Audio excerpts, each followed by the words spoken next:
Hi guys, welcome back to Mantalk.ke. This is episode 8, it's the season finale, and as you can tell, something's different right now. We're not in the same room, and that is because things have changed very drastically since our last episode. Oscar, if you remember, the last episode was with Foy and Joyce, and there was a lot of gems being dropped, and it was over a month ago that we did that episode.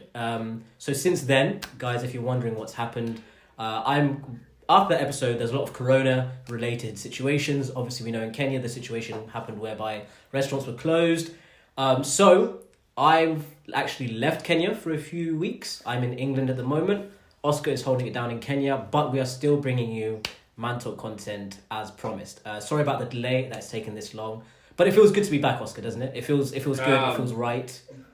How we pull this off. Is for me a huge mystery. First of all, I'd like to thank the team.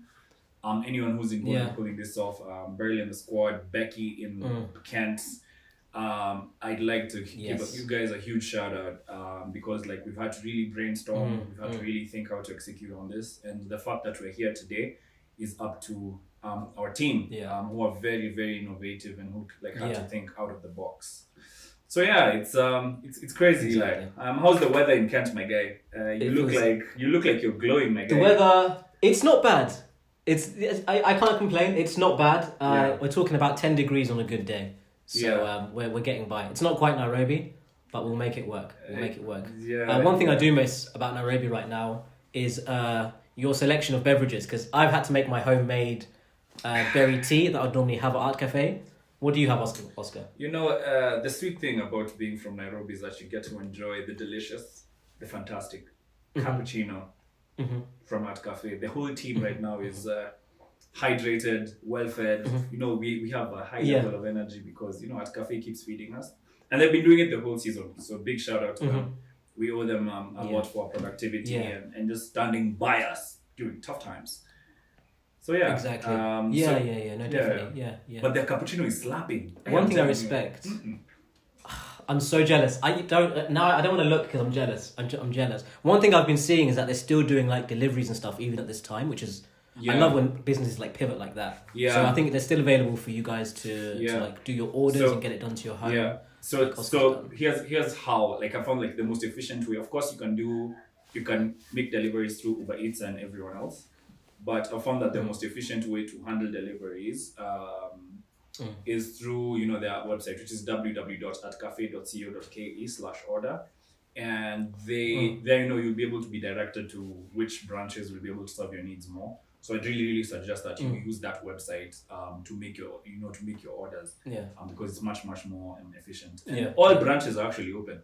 All branches are open, so they're able to make quick meals. Oh, for pickups. Yeah, all branches are open. So that's something fantastic that for delivery and for shooting that specific order. They'll be able to process that for you. Yeah, perfect. And do we have a giveaway at the end of the day, Oscar? I know you'll handle it. Do we have something for I will announce the giveaway. There's a giveaway. Yes, there's a giveaway. I will announce the giveaway. Eli, you're ruining the surprise. There has to be some. I just wanted to be sure because I'm not there. Cool. There's a giveaway. So let's amazing. So let's jump into the episode. Like we said, this is episode 8, the finale, and what better way to wrap up the season than going through the season together. What we're going to be doing is going through the seasons together with you guys, reliving those moments. So we'll start from episode 1, which you'll all remember was Love in 254. And we're going to go all the way to episode 7. And we're going to share some insights behind the scenes, how that day was. And because we've rewatched the episodes and how it felt rewatching it and if we had any additional points on the back of those episodes. Yeah. So I'm buzzing. I'm taking episode 1, then you do 2, 3, 4, 5, back and forth, and let's relive that. We'll also be shouting out to Project Darasa, and just a few of the. If you haven't been on Project Darasa, which is a lives we've been having every Thursday, just to make sure that we keep you guys happy. And so that you can learn as well. Eli and I discovered ever since we did the gender-based violence live video that there's a lot for us to learn. So we've been running Project Darasa, so there's a few gems that's coming from that as well. So we're very, very eager to see how that goes. Join us, and I hope you enjoy this conversation because Eli and I have been really looking forward to it. Eli, I have a question before you begin. Uh-huh. Describe this season in one word. Riveting. Oh, riveting. Okay. Yeah. Strong. Yeah. Strong. It's been. Why? It really had. Yeah. Why? I That's think why. it's been exciting having new people on board, because the growth we've seen this season for me has been such a long time coming, and to have people on board that have bought into Mantalk, for me that means more than anything, that people are engaging, the messages we get afterwards. So that kind of, that's why I said riveting, because for me I get an energy from that I can't even describe. Interacting with people, having really in-depth conversations. I think we said in episode 6 that vocalizing these topics helps us to grow as well. So I've grown, the community's grown. So for me, it's been riveting. It really has been riveting. Beautiful. I wanna I wanna pose the question to you as well. How would you describe this season in one word? Powerful. Powerful. Yeah. Powerful. Like I honestly feel like it's very rare that the content you produce ever like influences you as the person who's creating that content, and the direction that Mantalk has taken, both you and I, in terms of our own personal growth, our own worldviews, and just the conversations that we've had with people, like, you know, having the great pleasure of sitting with Pascal and Lenana and interacting with them on a continuous basis, discussing with Foy and Joyce Minor, and just you know, entering their minds and seeing their perspective, and then even the research that we needed to do to create content that's just this high level. Or even when we're sitting with Ivy in Project Darasa, and then she's like, you know, an elder sister telling us like how we can make women feel safer. Or Esther, just discovering how much of a refreshing personality she is. And everyone in the Mantalk community who's been like in the comments, in the chats, like I've felt the power of making a difference. And I feel like that's been what this season has been. Like we felt that like we've discovered ourselves. We've discovered aspects of ourselves that just weren't there in the past seasons, and right now we're just stepping into our power and stepping into our ability to, you know, be part of something positive. So I think that's been, and even meeting Beryl and Eric, who doesn't like to be mentioned because of his hard life as a photographer. So George, just that's that power, that ability to create like-minded, to be with like-minded people, I think has been the most powerful thing 100%. That I've ever experienced, I think, maybe in my life. So this past season has had a huge impact on who I am and where I'm headed for. So amazing. I couldn't agree more. I'm just looking forward to the next one. So before we get there, let's jump into these episodes. Let's jump into the episodes. You see, I have my notebook. Like, so I'm so ready. You have your notebook. It's like Project Darasa. It feels like Project Darasa. So the very first clip is episode 1. We can pull that clip up, which you guys will see on the screen. Oscar, in this episode, you said something. You said something to me, and I've been digesting that a lot, and I had to even look at myself afterwards. Let me just get that clip up now. Economics of dating suddenly changes, and the value used to be establishment of a family, growing kids, and a beautiful community. Now the value has shifted towards superficial things like, you know, satisfying of my ego, using women as an item of respect. So that was my favorite clip. What? That was my favorite soundbite from that, because I think it was so reflective of especially our generation and social media and relationships and everything, how just looking good together seems to be a priority, and that trying to attain a very good looking girl seems to be the first like barrier for a guy's entry. It's like, does she validate me as a man? Does she make me look like good in front of my other peers? And I feel like sometimes that's a dangerous way to look at it. And I had to think of myself that now when I'm talking about I'm looking for a partner and stuff, I was like, am I looking for a partner for me or for some, like, to show up with someone else? I had to check myself as well. And then I even looked at myself and I said, what actually is my type? Like, is my type for me or is it for everyone else? So I think that was really powerful and very reflective, like I said, of our generation at the moment. Fine. Yeah, yeah, and I think it even carried on with conversations that we've had on the lives. You know, even talking about how our past generations have maybe been doing that. You know, with the with we talked about the sponsor issue and things like that. Like how our past generation of men have maybe informed us in a poor way in terms of how we should be approaching and respecting women. That it shouldn't be a reflection of ego. Yeah. It should be that we're trying to create a community, like you said. So that's my favorite clip, man. That was my favorite clip. My thanks, bro. Thank you. I'm shocked. Yeah. My favorite clip. Yeah. My favorite clip from that one was when you said, "Can you emotionally handle her?" I think that was everyone's favorite. And we already have the real out. The "Can you emotionally handle her?" is something that we've all been thinking about. And like it really summarizes like both you and I, our perspectives. If you haven't watched that episode, I suggest you go and watch it because it's really powerful. It's a very powerful piece of content that we made that day. And imagine that was the beginning. I feel like that was the beginning of like yeah. That's when we knew. Yeah, and it set the tone. Yeah, it set the tone. Fire. Yeah, it really set the tone for the rest of the season. Episode 2. I think one sec before we get that, and I think what's really funny is like we said that episode. We were actually reluctant to talk about love. We were very reluctant. We're like, do we want to go there? And apparently we should have gone there. I remember the silhouette challenge had just dropped, and you enjoyed your eggs Benedict. It was a good time. It was a good time. It was a good time. I think we need another silhouette challenge. Like for my personal needs, like I feel like I need one more. Just like I don't want it to. Okay. I will stop. I'll stop while I'm ahead. I'll stop while I'm ahead. Yeah. You're on the ropes. So I want everyone else to just let us know in the comments and stuff what their favorite moment was from that episode. Yeah. And we can jump into episode 2, Oscar, which you looked at. Episode 2 for me was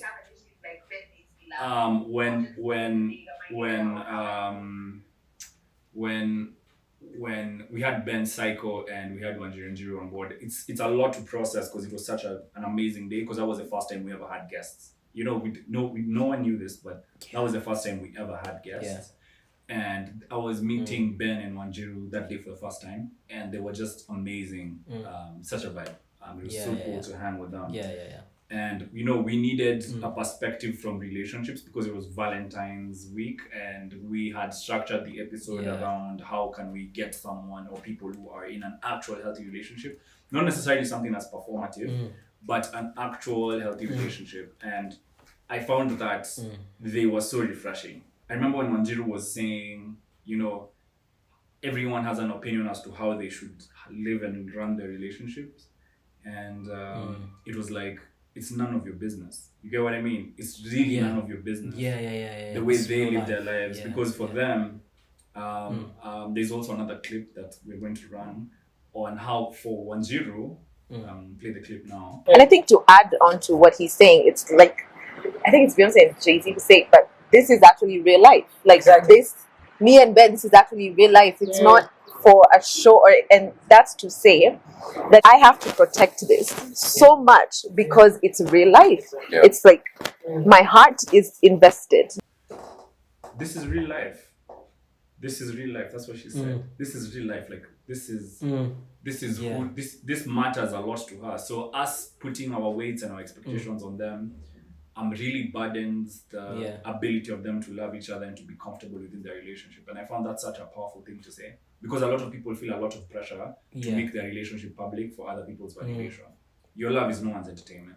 Exactly. Your love is no one's entertainment. I loved that when they were saying that. Like it's not for someone's entertainment. It's literally that was beautiful. That was beautiful. That was beautiful. That was my top for that episode. It was really something beautiful, bro. And they really dropped gems as well in terms of like saying how if you are getting into that relationship, make clear boundaries as to how far you let people in. And I think for me personally, like on the back of the first episode, Love in the 254, where everything seemed a bit bleak. It seemed like, you know, the streets of Nairobi, you know, they're unforgiving. Then to have them come on and say there's actually hope in this in the city. It was really good. Yeah, I loved that. I think it was a good balance on Valentine's Day as well. Yeah. Wanjiru was wearing bright red in honor of the day. It was a good day. It was a fantastic day. It was great, bro. It was great. So that's my topic. That's my topic for that episode. Yeah. And I'd like to thank Wanjiru and Ben. Hopefully we'll have them on board for the next season, but you know, let's see. Yeah. Let's see what going. But thank you. We really love you guys. Yeah, for sure. Cheers to you. Yeah. Cheers to Wanjura and Ben. Cheers to Wanjura and Ben. Yeah. Next episode. So, let's jump into episode 3. So as we've been, hold on, let me pull this up. Like, if you wanted to learn about entrepreneurship or look to somebody that's done that, unless they're in your village, you're not gonna meet them or have those conversations, right? Now go online, see if you're an Asian guy, you see another Asian guy doing that. You feel that they've got the same background as you. He's in America, you're somewhere else, but you're like, I resonate with what you're doing. So there's that kind of open playing field where you can find mentors much easier. Mentors you don't even know. Do you see what I mean? Wow, while you pull it up. Oh my god, Yeah, I just watch it from my side. Yeah. Strong. So why'd you pick it up? I just why wanted this to. one? So first, actually, about that day, that was a day when we actually now first used Beryl and the team as our production company. Fast of all. And that was before we talk about anything else. Honorable shout out, because that was a pivotal moment. When Beryl joined Beryl and the boys, when Beryl and George came and applied themselves for and Becky actually joined that time as well. Yeah, and Becky as well. Remember. Yeah. That's when the team started. And yeah.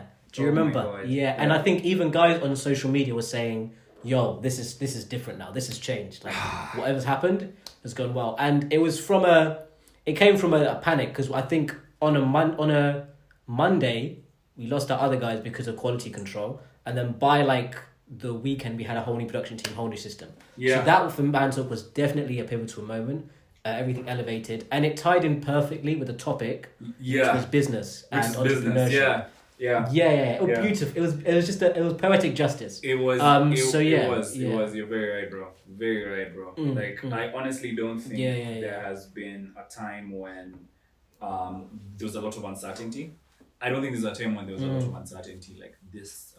That specific episode. So we handled it very well, you and I, and and like the team came on board and they just changed the brand. I can't glorify them enough. Anyway, why did you pick that specific topic? So that specific clip. So here's the thing. That whole conversation was just, as we said in the live, edifying. It was fantastic. I loved it. I picked the clip because it's something that's been very apparent to me for a long time in terms of social media. How there's two sides of the coin. There's one side where, before that in the episode, I was talking about how it's really bad that you can take advice from someone online that is just giving you advice to make money. Right? Then I was now talking about the positive side, which I wanted to really focus on and which we'll talk about now, whereby if you are online, you can now find mentors that maybe aren't in your immediate circle. And I was saying how guys especially should really be using that resource of the internet to be able to like maximize their potential. Yeah, for me that clip, it's so apparent, and I wanted guys to really take that and think that your situation doesn't dictate you. There is a whole world on your phone. Like if you have Safaricom, there's a whole world on your phone, and you don't have to say that my dad doesn't give me advice. My uncles are like, they beat me. They don't give me any advice. My teachers, they didn't like me or anything. It's like you can find somebody that can talk to you in a way that maybe nobody else in your life could, and use those people. Make no excuse for your situation. Go outside your situation and pull that resource. And I wanted to just reiterate that this time, because especially for entrepreneurs, there's that danger of looking at your circumstance and saying, I can't move. And I think the only thing I wanted to add on to that point is to be firstly be vigilant, and to never compare yourself to somebody else, because you never know the source of somebody's wealth. Like you never know how deep that well goes. So if you're comparing your entrepreneur journey to somebody that's had ridiculous funding because he happens to know someone, you can't now look at that person and then feel bad at your own situation. So as much as you should take those mentors, never compare, because like I said, you can't compete with someone that's got like generational wealth or something. Just do what you have and live within, work within your means, and then pull from outside as well. So that was for me. I think it was a big shout, bro. I don't think I have anything more to add to that take, bro. That was profound, and it's true. The thing is, a lot of Kenyans, we need a lot of role models, and sometimes when you look around, you just can't find them. And now the fact that we have the internet, which is a huge knowledge base, a huge knowledge center for people who are like-minded, we have that opportunity to be mentored by these people from arm's length, and we should take that opportunity to be able to get into that mentality and to be able to find inspiration, whether it's in sports, whether it's in music, whether it's in business. So just to apply those principles to our lives. And you're very right in making that 100%. Assessment. You and I are able to have conversations despite the fact that we have a very different background, because of the people we look up to, and they are the bridge that connects us in many ways. So the fact that I like a certain musician who is on a tear,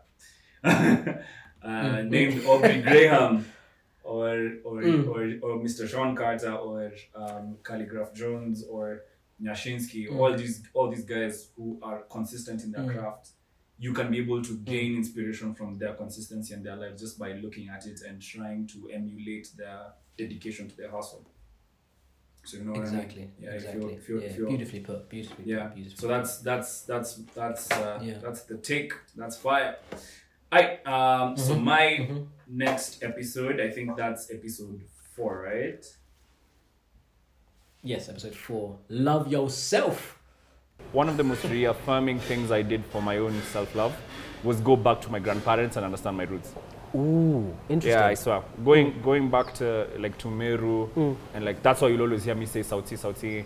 Like, everyone in the comments, everyone saying, take a shot every time Oscar says Sauti. Take a shot every time Oscar says Sauti, because and you will take a shot now. Yeah. So Sauti. Yep. In fact, it's on the road. So I will go there after this shot. Yeah, we're on a night. Yeah. Like the reason why is because my strong sense of identity has always like tethered me to who I am. It keeps me very grounded. Yeah. So, it was a very profound episode. First of all, the episode on self-love. We tried our best to be as educative as possible, and emotional vulnerability is something we're trying to teach on Mantalk.ke. We will be reading the letter that we promised to write on that episode at the end of this one. Yes. So don't worry, stay put, guys. We will read that, just snippets of the letters we wrote to each other. So the reason why I chose that clip is because for me, my relationship with myself has really grown ever since I decided to be more in touch with that which is my identity, who I am as a person. And the fact that I'm African gives me the privilege of being able to be in my homeland and see my ancestral roots and to derive pride from that. There's a lot of shaming of African culture, a lot of people look down upon their heritage because, people think that, that our heritage has not necessarily grown at the same rate that modernity has in today's society. But the fact that I could have a conversation with my grandfather who has lived in a different time through different challenges, and he could put me in the right mental frame to succeed as a young man is something that I will always be grateful for. And I think it really built my confidence because, remember if you're watching that episode, we were discussing how sometimes we use alter egos to be able to mask our insecurities and to get into harder and more challenging tasks. But when I sat with him and kind of discovered my roots and who I am as a man and the generations that have come before me and what they have achieved, it helped me kind of align myself and say, I can do what my ancestry has done, which is survive and create a beautiful environment for their families. And that's exactly what my granddad has done. And I look up to him a lot. And so did his father before him and the one before him. And just having that knowledge and that heritage as an African man really, really assisted me shape the world I want to live in instead of just being a passive guy. So that's my reason why I picked that specific. Yeah. Dude, that was beautiful, and I've never actually made that link before. So that's really profound for me to hear that. Yeah. That link to your roots and your pride and inner love, because it's true. You have to find that love from inside. You find that love from your roots as well. So that's something I think I'm gonna actually work on, learning from you, because that's really powerful, man. Yeah, really powerful. I know exactly where you come from, so you can, when you come back, we need to, you can just let's organize a road trip. Yeah. Dude, done. That would be incredible. That would be incredible. Yeah. That episode was incredible. I think it took us to a place where we were scared to tackle that topic. I remember we were like, We're guys. What do we know about love? What do we know? Let's search outside. That's the first time we got our laptops out. We got our glasses out, and we said let's tackle this. Let's go into this. Did you? And then I think like you said at the end of the episode, we said we're going to write a letter to our younger self. Are we going to read that now? I think we should. We should read it now. Yeah. I mean, I thought about it. Yeah. So. Yeah. You go first, bro. Like your snippets. I knew you were. I knew. I knew you were gonna do that. Yeah. So for context, let me not pretend I went out on a whim and actually did this. So I was going to do another podcast for an amazing content creator, which will be dropping that episode soon. And the whole concept of it was you have to write a letter to yourself, and this happened the week after we shot the episode. I had to write a letter because of this other podcast I was going to be a guest on. I can't say it because it's not dropped yet. So I had to, for the purposes of that podcast, write a letter to my younger self. So I will read an extract from it. I think I'll leave out like one main paragraph so that when you go onto on her podcast, you can listen to the whole thing. Yeah. So yes, this is a letter to my 17-year-old self. Cool. So this is a letter to Elijah. At that point, I was called Ili. That was my nickname, Ili. So, we don't have to get into it. Shoot me in the face. Okay, cool. So, dear Elijah, I'm writing to you since the only person you'll listen to is yourself. This adamance will be a blessing and a curse in the coming years, but we'll get into that later. So, you're 17 right now. Straight up the blocks. Hey, man. Let me say that last sentence again. So this adamance will be a blessing and a curse in the coming years, but we'll get to that later. So you're 17 right now, about to turn 18. It's 2021, 10 years later, and although I sound far away, 28 is just around the corner. I'd like you to have a look at your phone and see how many people you're currently communicating with, how many friendships you're maintaining and giving your energy to. Now look at your relationships with your family and how much energy you're giving them. Your friends are taking more, right? Although that seems perfectly valid at the moment, I now don't speak to 90% of those people. Some food for thought. Having said that, I urge you to treasure the wild and carefree moments you'll share with the people currently in your life. These moments are fleeting and will soon be mere memories. There will be times when your youthful energy and naivety will translate into radical behavior. Deep down, these actions will feel foreign and will skew your moral compass that had been set by your upbringing. I'd urge you to keep in mind that no amount of fun or antics justify being a bad person. Have fun, but at nobody else's expense. Some good news is, you can look forward to some travel. I won't spoil it for you, but your environment will drastically change. There's a beauty in having a clean slate and exploring one's potential to adapt. Oof. Deep down inside you is that untapped potential for versatility. I'm excited for you to explore that side of yourself. Like I said, I won't spoil it for you, but all you have to know is you'll no longer be the only black guy around. Oh, there's another paragraph here. Which I'm not going to say because I want you to... That's a dope cliffhanger. That's a dope cliffhanger. It's like... Ooh. So there's a paragraph I'm going to save for that podcast. I don't want to give everything here because otherwise... So, let me just read the ending, right? Yeah. As you navigate the next years of your life, you'll interact with an array of characters. The internal feeling of excellence that you suppress to accommodate others' incompetence may at points feel barely aflame. But through tearing down others' I can see your face. But through tearing down the pedestals you built for others at the expense of your own self-worth, your excellence will start to find its way through. I'll end with this. You're an incredible young man with a rare and pure heart. Although your character may be tainted by your coming-of-age phase, you'll come back to the essence of who you are. This is the result of your patient parents that you currently undervalue. If you take one thing away from this letter, is to make sure that the 4 people in your life that you call family are your priority. Wow. I'm excited for you to experience the next 10 years. Enjoy the ride every up and down. But like I said, I know you won't listen to anyone, so I guess you'll just figure it out for yourself. Ooh. I love you and I'm proud of you, Eli. 28. Takes a very eccentric mind to write such a letter. Goodness. Jesus Christ.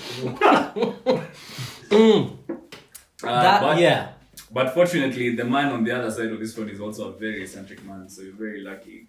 That my letter will sound no less. Less. Yeah. It's a very weird task. It's a weird task, and it takes you to a place that gets a bit emotional at points, especially for me anyway. So that was mine. You read yours, and then we'll discuss both. Alright, man. So here goes nothing. So mine is letter to myself. I didn't say 17 years when I was 17 years old. I just picked the time when I felt this letter was most needed. So it starts with Oscar, my old friend. It has been far too long. I'm writing to you from an unpredictable time where a global virus has swept through the human race and forced us to be introspective, to look within the systems and structures of our lives so that we can create a better future, a better world. This letter is a manifestation of these times to inform you and myself that better times are coming. At your age, you have suffered and been the cause of a lot of mischief, chiefly brought about by a lack of wisdom and a limited perspective. You will be surprised by how much of your own suffering is brought about by yourself, and this discovery will make life much easier for you. So you should burden your mind less, Oscar, and you will find much more peace. Today, I am fighting your biggest battle, a battle for the realization of your dreams, a journey of self-discovery and conquest.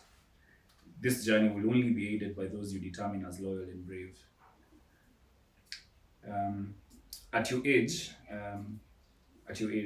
Alexander the Great had conquered the known world. We had yet to achieve this greatness, but I am confident that God has a great plan for us. Very eccentric, very eccentric. Oh, this is why I love you, Oscar. This is why. We are yet to achieve this. We are not yet there. But I'm confident. Oh, this guy. but God has. So I'm confident that God has a great plan for us. I cannot tell you what it is yet because I do not know. Perhaps a future letter will clarify this. I hope that you continue to find yourself and remain as open-minded as you can.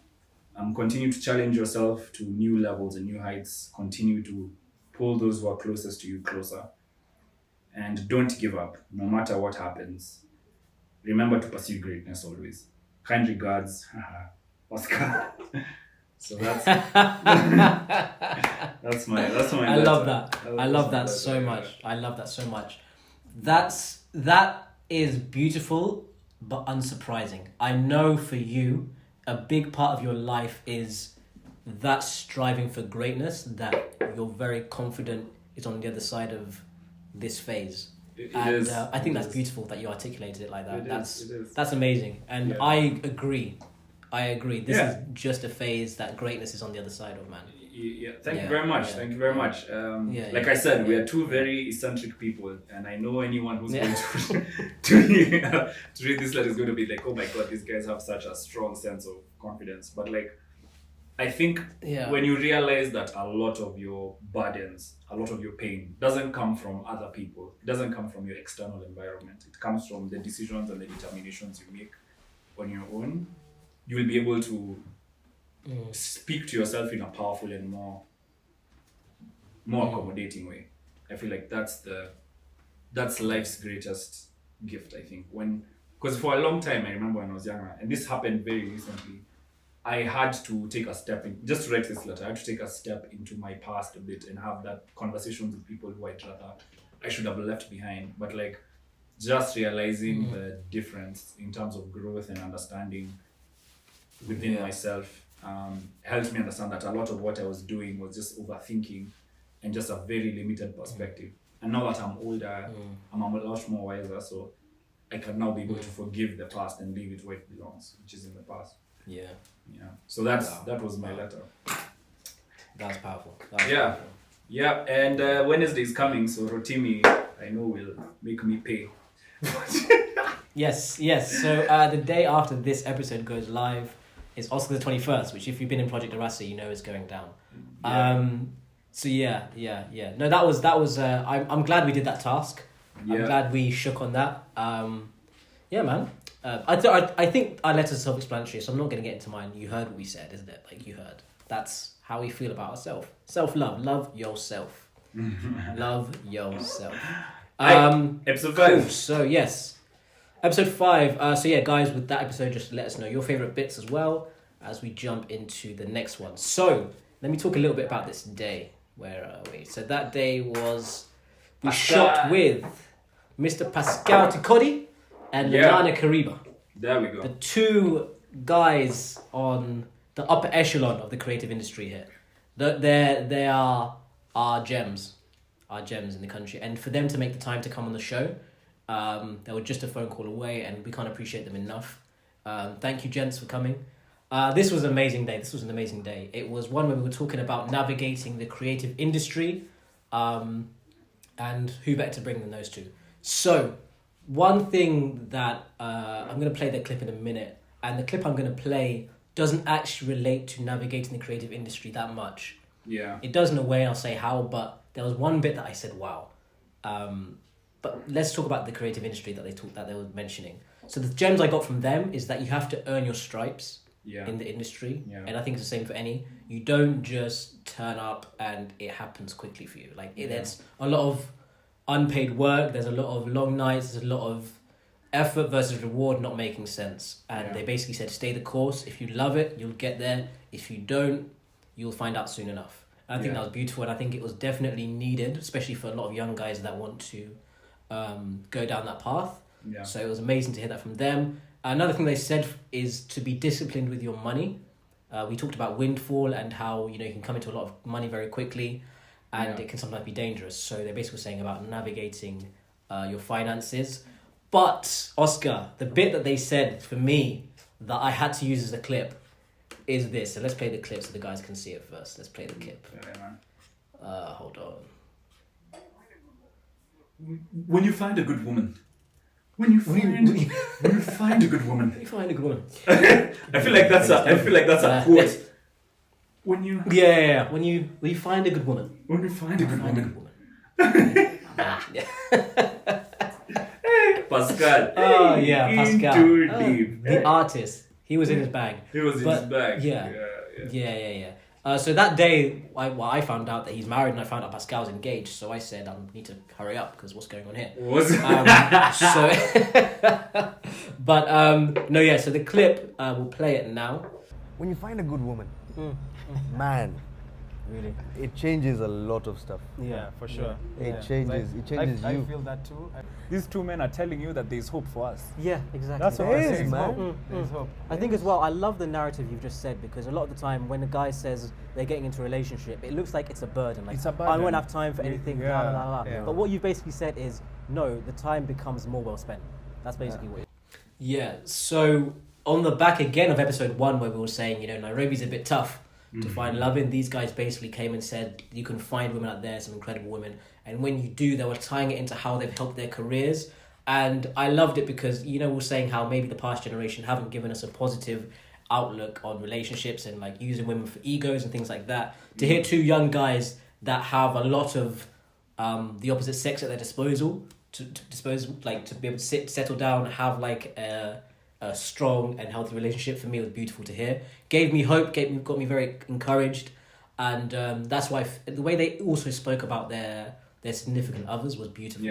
With so much respect, so much adoration, and honoring the role they've played in their life. For me, it was beautiful, and I need more black men to do that on camera and to the world. So I liked seeing that from those guys. That was my main takeaway, because I'm not trying to be an actor. So that was my main takeaway. Yeah. So yeah, that was episode 5. I hope the guys enjoyed it too. Yeah. My takeaway. Let us know your favorite bits. My takeaway before we speed along was that. Oh yeah, sorry man.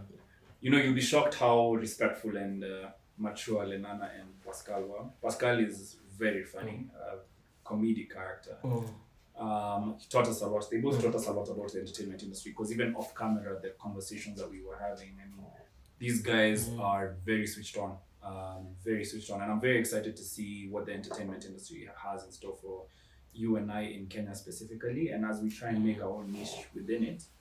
I'm very keen to see and to continue to grow in the media industry, because I think there's a lot of talent, there's a lot of potential here, and that's personified from the director team here and from the actual meeting of these actors. There's a lot of value in local content, guys, so please support as much as you can. Go and watch whatever productions they come up with. I think that's my key takeaway. That these guys are the real deal and they can go very far. Yeah. So and shout out to Lenana. Completely agree. I'm sure he's enjoying himself wherever he is. Alright, so it's my turn. Episode 6, right? Cool. Yes, episode 6. Let me load that up. My episode 6. Can you hear it? Are you able to follow from your side, bro? Yeah. So let's play the clip. Let's play the clip. And then, then I was like, I saw this guy, I was like, this guy's well dressed, huh? And I looked at him, I said, he could be taller. Yeah. He could be taller, though. He could be taller. And then, he could be taller. And then now in the second meeting, when we met for the shoot, I was very impressed. You were very well spoken, very eloquent, very Thank you, Mum and focused, Dad. very Thank you, Mum and driven, very driven. Yes, I'm sure you get the gist of what was discussed in that episode. Yes. I think the first. I feel like the first days we met, it was like meeting a kindred spirit, meeting this long lost brother.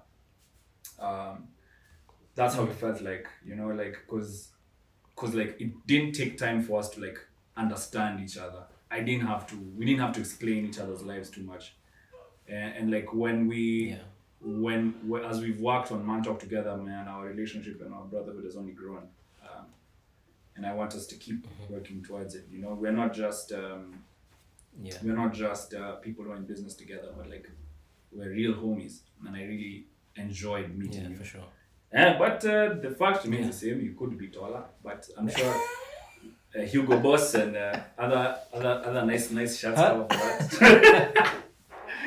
But you have to make do with what you've got. But yeah, it was really like I liked that episode a lot because it really like showed our like contrast in our worldviews and how we've kind of managed to work together. And like I said, and I'll stick by it, like meeting you has been a blessing, bro. And you're very driven, very focused, and your family have done a great job with raising you as a young man. So you uko sawa kijana. You're okay. Yeah, you are okay. Yeah. You're okay. Yeah. For me as well, that episode, so it was the questions and answers, isn't it? So one of the questions was like, how did we meet? And that's how that conversation came about. I just want to echo what you said, man. Same thing for me, like coming to another country, finding somebody that you can work at the same rate at, bounce ideas off and grow with, and especially do something like this has been a blessing as well, man. So in terms of everything we've done together, every phone call we have, the energy you bring, I can't thank you enough, man. It keeps the whole thing going. So yeah, same to you, brother. Same to you and to your family, man. They did an amazing job. And Becky as well. I know she likes it. Becky, I hope you are hearing this. Becky, we love you also. Yeah, you are. Love you very much. We miss you here in Nairobi. At least now at Cafe are not suffering a croissant bill, but that's them. Yeah.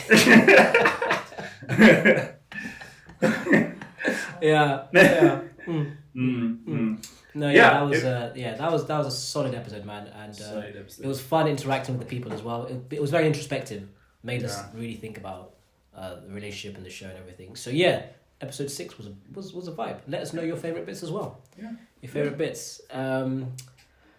Episode 7, Oscar. Ooh. Now we'd done episode 5. We brought the mandem. And then we said it's time. It's time to bring the gals. The gyaldem. So just to set the clip up, basically we had Joyce Minor and 41 Boy come on, and we have to say the energy on set was incredible. It was very early for me, but we all had coffee. Especially apart from Joyce. Joyce doesn't need coffee. And then the gems these ladies dropped. Yeah. For me, it blew me away, man. I was speechless, and I had so much respect for them, and I realized why we were saying that the checks are pink, because the work rate these guys have, the vision was outstanding, and I can't thank them enough for even making the time, man, with their schedules to come through. Yeah. It was incredible. All right, play the clip. Yeah. But then I sent someone an audition that I had just seen. A few weeks later, the person reached out to me and is like, "Foy, is there another acting job?" I'm like, "Did you go for the one? Did you go for the one that I gave you?" Yeah. No. Why? Because you want me to spin spoon Yeah. feed you. Feed you I'm like, everything. okay, here, Yeah. hey, take. Yeah, you want to run Like like what? help you with your script. Yeah, No, yeah. man. Like sometimes I Don't used give to us go, anything. I used to go through the entire Foy has all the smoke. Foy and all the smoke. She wants all Yeah. of it. The smoke is about Foy is Yeah. about the smoke. She's Yeah. she's like she wants to fight. Yeah. Foy. Yeah. Foy. Relax. Hey. Relax. Hey. So, bro, that I chose that clip because there's two bits. Number one, she's just telling you straight, like, Straight don't up. come here for favors. And then when she says at the end, no one gave us nothing, and then kissed her teeth, I died. No one gave us nothing. She's a They killed it. She's Yeah. No one gave she's us a anything. cold-blooded. Yeah, she's a savage. Cold-blooded. Yeah. Cold-blooded Yeah. businesswoman. Um, That one. Yeah. So Yeah. I just had so much respect for her, even when she was talking about breaking down. She just come off the set from Crime and Justice, did an amazing performance, and then she was talking about how she basically got there, how she got to where she is in her career, and it just was grind. That's basically long and short of it was grind, and even Joyce as well. Like the years she's had to put in to get where she is, it just gave so much respect for those ladies. Yeah. And Joyce, the favorite bit, yeah. Joyce doesn't the wisdom that girl has. It's something you can, because we spent a lot of time with her off of set as well, off camera as well, and like she is a very wise and capable young woman. And like someone in the chat said, Oscar likes Joyce. I do. I confirm the rumors. She's fantastic. Confirm the rumors. She was Oscar, why do you always talk like a politician when it gets to these points? But I confirm the rumors, my guy. She confirmed the rumors. She's a fantastic young actress, and like there was a lot of wisdom that the both of them had, and I think that we appreciate the both of them. They were fantastic, and we should definitely. No, for sure, it was incredible. Yeah, Incredible. my favorite bit as well that I couldn't include is when Foy says, "We said, what do you want, Foy?" And she says, "I want the world." That for me summarized everything. So it was beautiful episode. Beautiful. God help you if So you're yeah, in Foy's way. man, that was- God help you if you're Yeah. in Foy's way. Yeah. God help you. Yeah. Project Darasa time. Yeah. Eli, Project Yeah. Darasa time. Project Darasa time. So that was episode 7, and then I wanted to give context because after that episode, we had COVID scares within our crew and stuff like that. So we had to do the safe thing and stop recording. That's why that's the last episode on YouTube. If you watch us on YouTube, then obviously afterwards the restaurants closed, so we just had every week an issue. Like every week we want to shoot, we can't. Every week we want to shoot, we can't. And now we've had to sort of adapt. So that's why that's the last episode that's out on YouTube and podcast. Apart from this one that's just dropping now. So yeah, sorry for the wait. But it was a good one for you to go back and watch, man, for sure. Yeah, it was a lot of, we've had a lot of DMs from our Mantalk community saying that they've really been going back and analyzing the past few episodes, and it's such a blessing to have such a tight-knit community where they even go back and re-watch the content so they can get a bit more out of it. And that's what Mantalk is about. We're trying to learn, and if you're learning with us, that's a very beautiful thing. So yeah, that's what I'm saying. And I'm not talking like a politician. It's just the truth. It's just the truth, man. It's been a blessing. I'd vote for you, Oscar. I'd vote for you. Yeah. Project Darasa was the natural reaction to what was happening at the time. A lockdown can be very disruptive. The hospitality sector was particularly affected, and we had leveraged a lot of our shoots using on-premise shoots at cafe, as you had perhaps all noticed. So we had to kind of pivot the business. This is for the entrepreneurship kind of aspect of what Mantalk.ke stands for. And Eli and I pivoted the business towards a model that works, and that's as malleable as possible. And so we decided to create Project Darasa, where we could sit down and learn from the perspectives of people who have a camera from home, people who have access to the internet in a quick and easy way. So I purchased my first ring lights. Had to learn how to set that up. That was my own internal Project Darasa. And we've had such an amazing time with the guys who come live with us every Thursday on IG. The fact that we have Mantalk drop doesn't mean that Project Darasa is dead. Far from it. We'll continue to create content around we'll continue to create content around Project Darasa in the same format, just because of how effective it was and just how much we learned during the process. So there's a few highlights that I'll go through from Project Darasa, starting with the first episode with Just Ivy and Esther Kazungu. Shout out to them for like basically taking a chance with us. They did. They took a huge chance with us because we hadn't met before and we just slid in. And do you remember when Esther said she just was told come to be on the live and we hadn't even set the infrastructure for that and she just jumped in. So shout out to them. The trust was there. Shout out to them. And for me, I was low-key a Just Ivy fan. Like I was a fanboy. Like I was like, I was because over 25 is a big deal, bro. Like I'm Kenyan. So just the fact that we could share a moment with her was fantastic for me. And this particular moment that I'm about to show you just showed me how much she was learning and how much we were learning from her. So I was like, this particular clip was the one I chose because I felt like that day when we were talking about how men can coexist with women and create safer spaces in the environment, off of the back of the GBV discussion that was quite heated, that we felt we needed to decompress, was amazing. So here, give it a listen.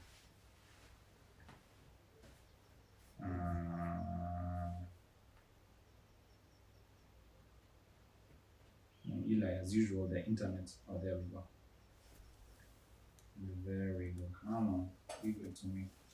2 years old when I learned that men think I'm having sex with you, and women we say we had sex. Do you know my mind? I'm like, When he said that, I was like, he's giving the game away. yeah. No, so I love this conversation so much, and I'm sure everyone who's here is really having a good time. So one last question, definitely.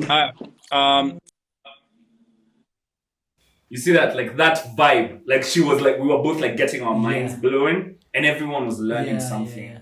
So when I picked that clip from that specific session with Ivy, it was like, we were both like learning from each other and it was so amazing because her perspective is so rich. And I hope that we'll be able to work with her in future projects because I learned a lot from that one live. Ila, what was your favorite part of that Project Darasa with Ivy? So, like you said, it kind of, and if anyone's been following us on social media, they know how that live came about. We wanted a situation that happened with the homeboys and things, and then we tackled that in a live because it was a very pressing issue. We took responsibility as men to talk about GBV. Then, like you mentioned, we had to decompress and then sort of say, we've talked about the issue, and now we need to talk about solutions around the issue because it's all well and good addressing something. Now let's bring men and women together. And why I love the episode as well is because firstly, the caliber of women that came on had amazing perspective and they helped us as men to understand things that maybe we hadn't in the past. Ivy and Esther, those are the main ones for that episode. Why I loved it is literally because of dialogue, and it's everything that Mantalk stands for. Like having open, elevating and honest conversations. It's literally what that was.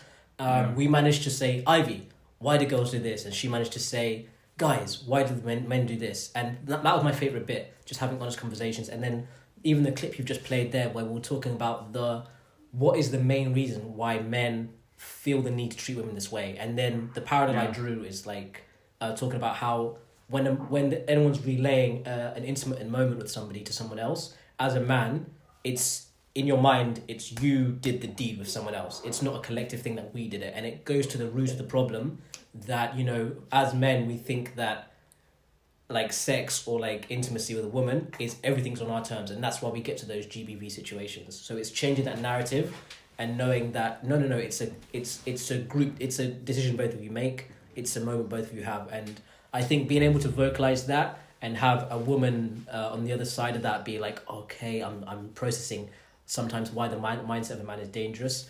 I just loved it because it's everything that Mantalk stands for, man. Like being able to be honest and just talk and be vulnerable. So that it was just the essence of the conversation and the honesty and how vulnerable everyone was, man. That was the main thing. Fire. I agree with you completely, bro. So the second, and shout out to everyone who was involved in that. That was a very fun live. Our Mantalk community is crazy. Like y'all are mad. The next episode we had, which was the next class we had for Project Darasa, was on body image issues. And because there's a lot of research that's coming out that men are actually more affected by body image concerns than women are. It's a huge priority for men that they feel safe in the body that they occupy and feel confident, and that really affects their performance in every other aspect of their life. And for that episode, we were discussing it very generally because we were like, we could do all the research, but talking statistics doesn't necessarily, educate the audience that we built and ourselves either. So it was like, let's get someone on board to talk about, the value of fitness and how improving your body can have an impact on your mind. And there's no one better to talk about mental health and fitness in general than Ekute Rotimi, the great Rotimi. Ekute. Yeah. Ekute in quotes. So let me play that clip so that you can hear the wisdom of this young man. Every time we're with him, we learn so much. Okay, we would always say fitness cuts across 3 parts of life, and that's the physical aspect of life, the mental aspect of life, and the emotional aspect of life. So studies have shown that for overall fitness, it would improve your physical state, your mental state, and your emotional state. For me, it is more psychological.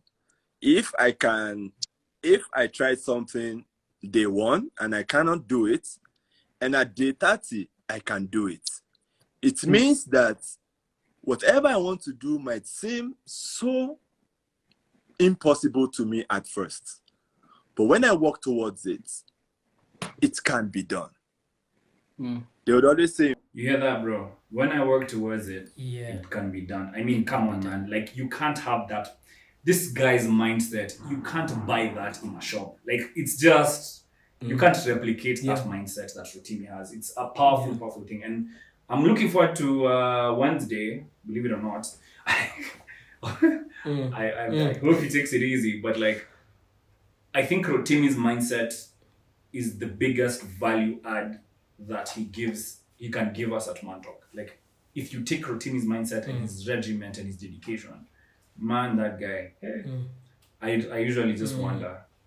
So that was the best bit for me from the body image episode. What about you? So for me, that episode was just beautiful. I think that's just a segment of a whole like monologue he did, tying in like your mindset and fitness, and I think he just articulates it beautifully. One thing I love about Project Arasa is being able to bring somebody on live and just be candid, and there's no edits, and every time Rotimi comes on set, like you said, we leave with something. So out of that as well, like you mentioned, Oscar the 21st came out, the hashtag Oscar the 21st that came out, so that was a beautiful thing for me. I'm very excited to see this journey for you, buddy. I think as well, like talking about how he was a skinny guy and then how fitness has elevated every aspect of his life. It was beautiful. And then we talked about how there's one thing in life that no one can charge you for, and that's movement of your own body. And I thought that was really powerful as well. Like, that's the one thing, no one can take that away from you. You can't be charged to do a press up. You can go to a park or anywhere.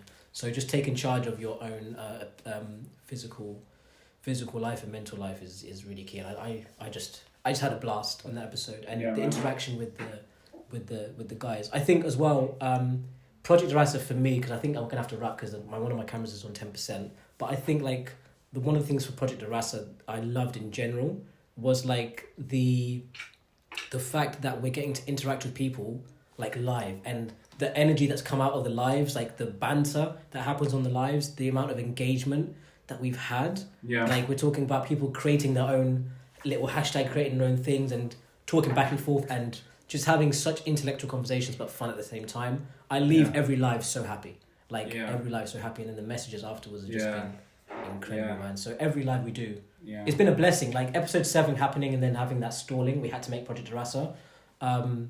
It was actually a blessing. It was actually a blessing. Another shout out I'd like to have before we go, I think the camera to look at is that one, is I'd really like to shout out Esther Kazungu for what she's been doing for us at Mantalk.ke. It's been fantastic getting to know this amazing influencer, and anytime she comes on the live, she adds so much value. So thank you so much, Esther. You epitomize what we're trying to do for the Mantalk.ke community. So thank you so much. And everyone else, Rotimi, everyone else who watches Mantalk.ke, we have a big thank you for all of you guys for supporting us to get to this level. And we promise that we will try our best to be as consistent with the content that we produce as possible to make you guys learn with us. Because that's what positive masculinity is all about. It's about creating a better quality for ourselves. So. No, yeah, man. I agree. Like, yeah, it's been amazing, man. I've loved every minute. And what I feel like, firstly, there's a giveaway we're gonna do, but like, what can guys look forward to in the next season? Let's three. A higher level. If I was to use a sentence, a higher level. A higher level. Yeah. We are not yet at our limit. Yeah. We are not yet at our limit. A higher level. If I was just one sentence. Yeah. So exactly. Yeah. So there's gonna still be live Project Erasmus. We might change the day of the week, but that's always on the page on social media. And obviously now the podcast and the YouTube clips will still be going out. We're starting a new season. You'll see an announcement on the page for that. It's going to be season 6. I'm so buzzing, even though I'm going to be back maybe mid-season, but we're going to be just shooting like this as we kick off the next season, depending on what happens. So yeah, keep your fingers crossed for us. We're just trying to close some stuff so that we can kick off, and then we'll be back, man. We'll be back with another banger. Another banger. Another banger. Bro. You have a good day, guys, bro. You have a good day. Yeah, thanks, man. And thank you, guys. Yes. Thank you, all of you. Thank you, Beryl. Thank you. Yes, Eric. I miss you, team, and I miss Nairobi already. Yeah, man. I miss Nairobi already, man. I'm going to handle the giveaway as well. You handled the giveaway. I just want to say as well, just thank you for the growth as well, because the seasons, while we can't not acknowledge the growth you guys have done for us in terms of the numbers, it's helping us for the next season. So thank you so much. Yeah. All right, Eli, summarize it. Good stuff. In a bit, bro. See you soon. See you soon. It's been fun. Where is our limit, Eli? Where is our limit? You're shooting from Kent. We're looking. Hi, bye. Love it, man. Thank you, guys. See you soon. See you soon. Bye, guys.